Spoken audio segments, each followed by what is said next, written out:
Hello दोस्तों, crime.com में आपका स्वागत है।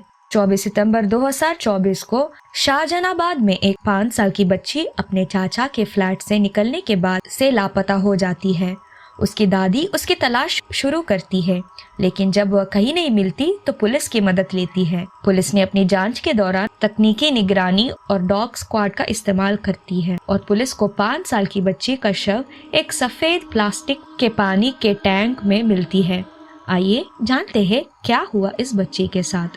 कहानी 6 महीने पहले शुरू होती है। 24 सितंबर 2024 को भोपाल के शाहजहानाबाद इलाके में दोपहर 12 बजे 5 साल की मासूम बच्ची अपनी दादी के साथ चाचा के फ्लैट पर थी। दादी ने उसे दोपहर में स्कूल की किताबें लाने भेज दी है। जब काफी देर तक पोती नहीं लौटी तो दादी नीचे वाली फ्लैट पर पहुंचती है, लेकिन नीचे वाले फ्लैट पर ताला लगा हुआ था। दादी ने आसपास अपनी पोती की तलाश करती है, मगर किसी को कोई सुराग नहीं मिलता। बच्चे की गायब होने की खबर मल्टी अपार्टमेंट में रहने वाले लोगों को मिलती है, तो सब टीम बनाकर बच्ची की तलाश करते हैं। बच्ची के गायब होने की सूचना माता पिता को मिलती है तो वो जल्द ही घर लौट आते हैं।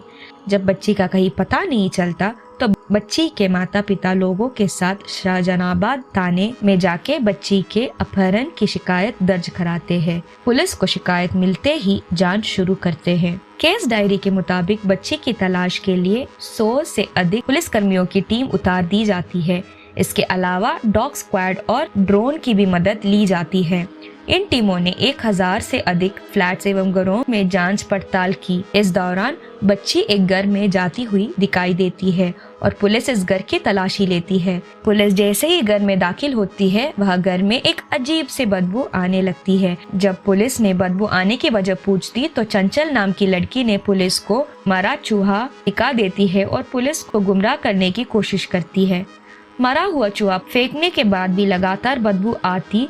जब बदबू नहीं जाती तो पुलिस को शक होता है कि मरे हुए चूहे की बदबू और इस बदबू में जमीन आसमान का फर्क है। अब पुलिस पूरे फ्लैट की तलाशी करना शुरू करती है। बदबू बाथरूम के ऊपर रखी हुई प्लास्टिक की टंकी में आ रही थी। पुलिस उस टंकी को नीचे उतरवाती है तो उस टंकी को देख हैरान रह जाती है। टंकी में 5 साल की मासूम बच्चे की लाश पड़ी थी।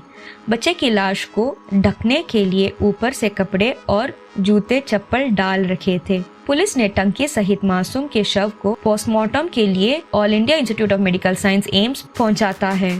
इस दौरान पुलिस ने अपार्टमेंट के सभी फ्लैट के दरवाजे बाहर से बंद कर देती है। पुलिस ने पहले चंचल, इसके बाद उसकी मां बसंती और अतुल निहाले को गिरफ्तार कर लेती है। 72 घंटे के बाद आरोपी के बाथरूम की ऊपर बनी टंकी से मासूम के शव को बरामद किया था। पुलिस शव का पोस्टमार्टम कराती है तो पता चलता है कि उसके साथ रेप किया गया था और बाद में गला घोंटकर उसकी हत्या की गई थी। इस घटना के खुलासे ने पूरे शहर को झकझोर कर रख दिया। पुलिस ने इस मामले में आरोपी अतुल निहाले से पूछताछ में पूरी वारदात का खुलासा करती है। आरोपी ने पुलिस की पूछताछ में बताता है कि मच्छर मारने के लिए नगर निगम की ओर से फॉगिंग कराई जा रही थी। उस समय 5 साल की मासूम बच्ची वहां खेल रही थी। आरोपी ने फॉगिंग मशीन के धुएं का फायदा उठाकर बच्ची को अपने घर में खींच लेता है और दुष्कर्म के बाद उसका गला घोंट देता है। इतने में आरोपी की मां और बहन घर पहुंच जाते हैं और अतुल के इस दुष्कर्म को पुलिस को बताने की बजाय तीनों मिलकर शव को उठाकर टंकी में डाल देते हैं। लेकिन 2 दिन बाद टंकी में शव सड़ने से बदबू पूरे घर में फैल जाती है और इसी बदबू की वजह से पुलिस को शक होता है और घर में दाखिल होती है। आरोपी के घर से बच्ची की खून से सने कपड़े और चाकू भी बरामद करती है। डीएनए टेस्ट से भी आरोपी का दोष साबित हो जाती है। जहानाबाद क्षेत्र में 2 दिन पूर्व एक बच्ची की गुमशुदगी की रिपोर्ट पर उसमें तत्काल अपहरण का प्रकरण कायम किया गया और इस पूरे घटनाक्रम की जांच के लिए लगातार लगभग 100 से ज्यादा पुलिसकर्मी लगातार उस घटनास्थल के आसपास सर्चिंग करते रहे।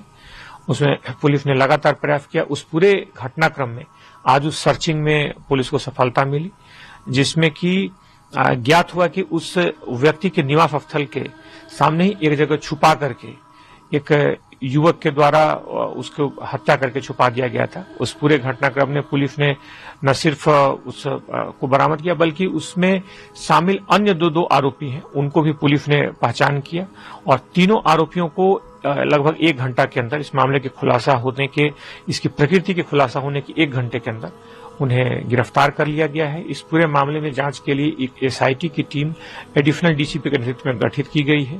साथ ही साथ इसमें सुनिश्चित किया जाएगा कि इसमें आरोपी को कठोरतम सजा दिलाई जाए। सर, किस तरीके की वारदात को अंजाम दिया, बच्ची को किस तरीके से किडनैप किया, क्या पूरा? आरोपी चूंकि परिचित था, वो पूर्व में दोनों पड़ोस में ही रहते थे, बिल्कुल घर के सामने वाली उसी लेन में उसी फ्लोर पर सामने के फ्लैट में वो रहता था और वो परिचित था। उसने बच्ची को चूंकि बुलाया और बच्ची चूंकि जानती थी वो चली गई।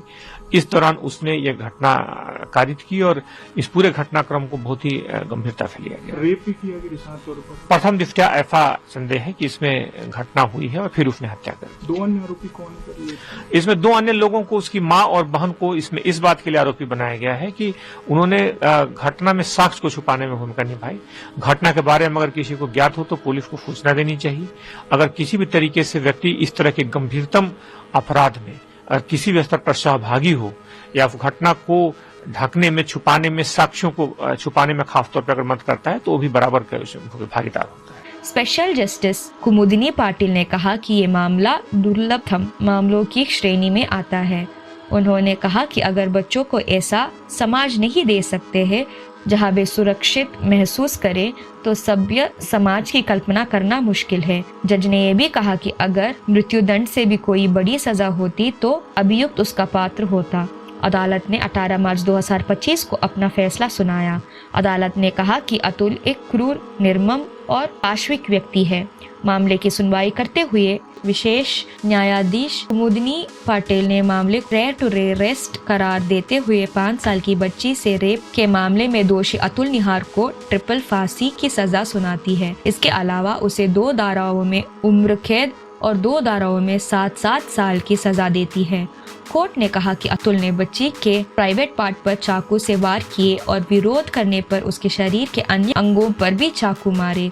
कोर्ट ने यह भी कहा कि अतुल ने सुनियोजित तरीके से शव को ठिकाने लगाने का प्रयास किया। ये फैसला नए भारतीय न्याय संहिता BNS कानून के तहत मध्य प्रदेश में पहली बार हुआ है। कोर्ट ने अतुल की मां और बहन को भी इस अपराध में शामिल होने के लिए 2-2 साल की सजा सुनाई है। उन पर सबूतों को नष्ट करने और अतुल को बचाने में मदद करने का आरोप है। हम आपसे उम्मीद करते हैं कि आप अपने बच्चों को सुरक्षित रखें और बाहर अकेले ना भेजें। अगर आपको ये वीडियो पसंद आया हो तो कृपया इसे लाइक करें, शेयर करें और अगर आपने अभी तक सब्सक्राइब नहीं किया है तो प्लीज़ हमें सपोर्ट करें और इस चैनल को सब्सक्राइब करें। हमारे नए वीडियो की सूचना प्राप्त करने के लिए कृपया नोटिफिकेशन बेल आइकॉन पर क्लिक करें। मिलते हैं अगली वीडियो में। धन्यवाद।